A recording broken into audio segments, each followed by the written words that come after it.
সরকারের কাছে করজোড়ে আবেদন থাকবে, আমরা সোশ্যাল মিডিয়ায় যে সমস্ত কিছু পার্টি উঠা যারা দলের সদস্য বা বিধায়ক নতুন এসে তারা মনে করছে যে আমি একেবারে খাঁটি সনাতনী, মুসলমানদের উল্টো পাল্টা কথা বলে। একজন বলেছে মুসলমানদের মতো কুকুরের মতো মুসলমানদের ব্যবহার করব।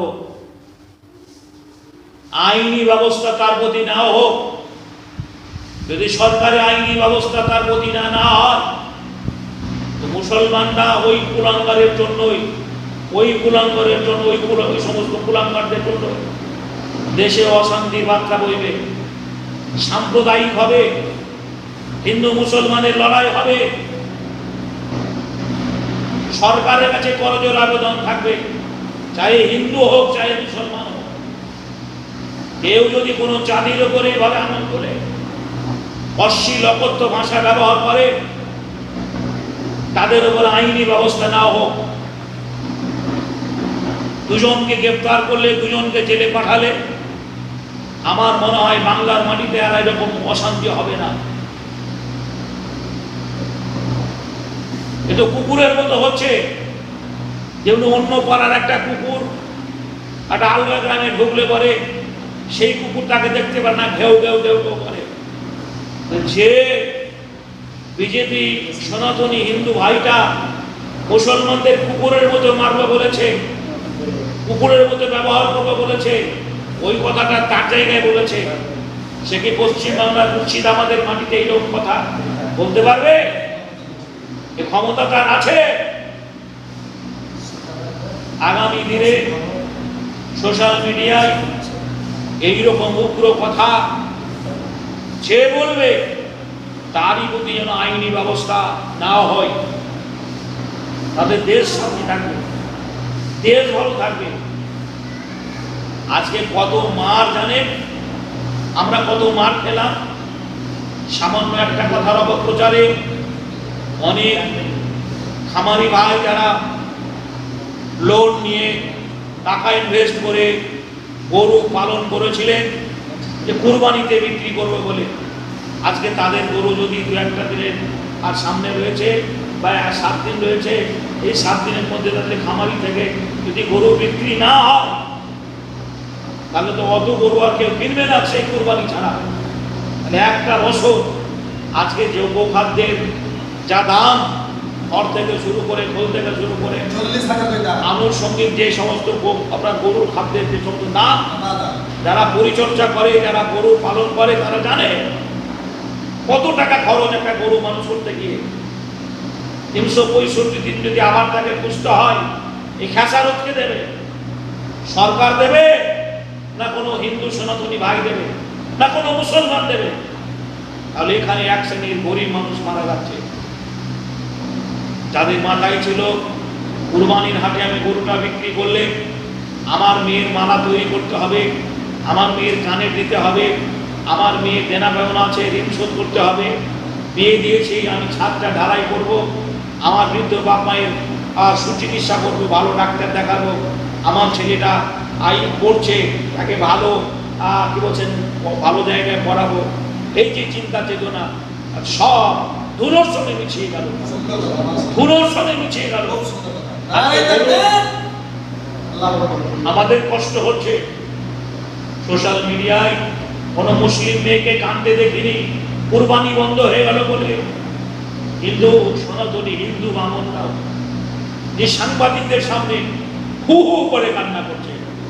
কে বলছে আমরা কি করব, কোথায় যাব, কিভাবে বাঁচবো, কি খাবো, কি করবো, গরু আমাদের সবকিছু।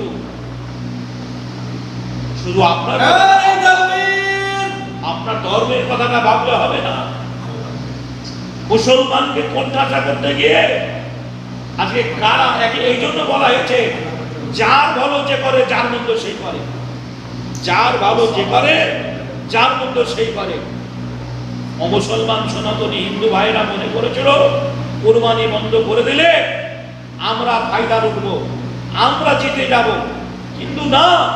আমি এর আগেও বলেছি রবীন্দ্রনাথের বাংলায় রবীন্দ্রনাথ বলে গেছেন সকলের তরে সকলে আমরা, প্রত্যেকে আমরা পরের তরে। একটা মুসলমানের প্রয়োজন আছে হিন্দু ভাইয়ের, সনাতনী হিন্দু ভাইয়ের দরকার আছে, একটা হিন্দু ভাইয়ের সনাতনী হিন্দু ভাইয়ের মুসলমানের দরকার রয়েছে। ব্যবসা এক অপরের না হলে হয় না, শুধু গরু বলে নয়, আরো আনুষঙ্গিক যে সমস্ত ব্যবসাগুলো রয়েছে, হোটেল থেকে শুরু করে মুদিখানা দোকান থেকে শুরু করে যে আপনার চাই বলে, ডাক্তারি পরিষেবা থেকে শুরু করে সব ব্যবসায় সবাই জড়িত। জি, এক অপর না হলে হবে না। চাষি মাঠে ফসল ফলাবে, সেই চাষের ন্যায্য মূল্য যদি চাষি না পায়, তাহলে সে সেখানে মার খাবে, সে সেখানে মার খাবে।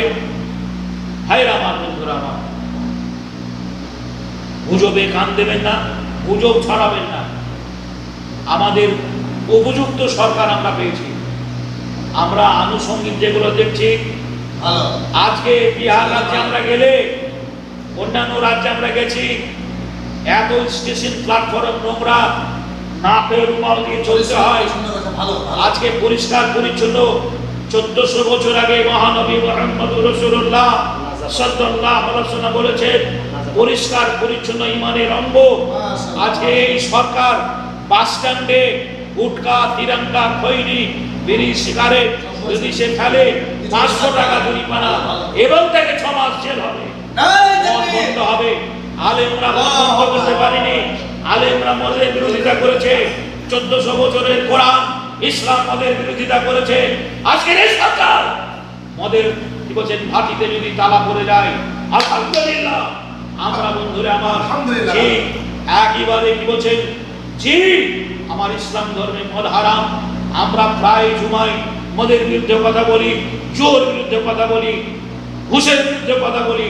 আজকে দেখতে পাচ্ছেন না, বিগত দিনে 15 বছরের রাজত্বে যারা ঘুষ নিয়েছিল, ঘুষ নিয়ে চাকরি দিয়েছিল, আজ তারা জেলে ঢুকছে, আজ তারা জেলে ঢুকছে, আজ তারা জেলে ঢুকছে, আগামী দিনেও ঢুকবে।